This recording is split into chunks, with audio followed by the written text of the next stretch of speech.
महाराज की जय।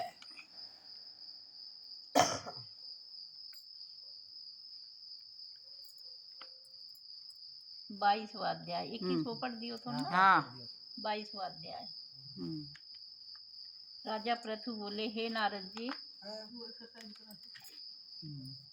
अब आप कृपा कर मुझे यह बताइए कि वृंदा को मोहित कर भगवान विष्णु ने क्या किया और फिर वह कहाँ गए। तब नारद जी ने कहा, जब देवता स्तुति कर मौन हो गए तब भगवान शंकर ने सब देवताओं से प्रसन्न होकर कहा, हे ब्रह्मा आदि देवताओं, जलंधर तो मेरा ही अंश था। मैंने उसे तुम्हारे लिए नहीं मारा, किंतु यह मेरी सांसारिक लीला थी। फिर भी आप लोग यह सत्य कहिए कि इसमें आप सुखी हुए हैं या नहीं।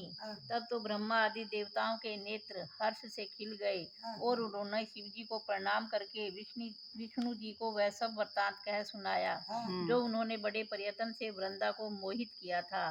तब वह अग्नि में प्रवेश कर परम गति को प्राप्त हुई। देवताओं ने यह भी कहा कि तभी से वृंदा की सुंदरता पर मोहित हुए विष्णु उनकी चिता की राख लपेटे इधर उधर घूमते हैं। अतएव आप उन्हें समझाइए, क्योंकि यह प्रकृति सदा चराचर आपके अधीन है। देवताओं से यह वृत्तांत सुन शंकर जी ने उन्हें अपनी दुस्तर माया समझाई और कहा कि यह सारा जगत उसी के अधीन है।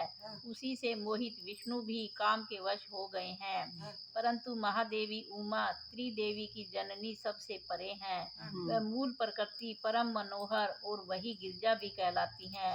अतएव विष्णु का मोह दूर करने के लिए आप सब उनकी शरण में जाइए। यदि वह प्रसन्न हो जाएंगी तो आपका सब कार्य हो जाएगा। भगवान शंकर की आज्ञा से सब देवता मूल प्रकृति को प्रसन्न करने चले। उनके स्थान पर पहुंचकर उनकी बड़ी स्तुति की। तब आकाशवाणी हुई, हे देवताओं, मैं 3 प्रकार से तीनों गणों से पृथक होकर स्थित होती हूँ।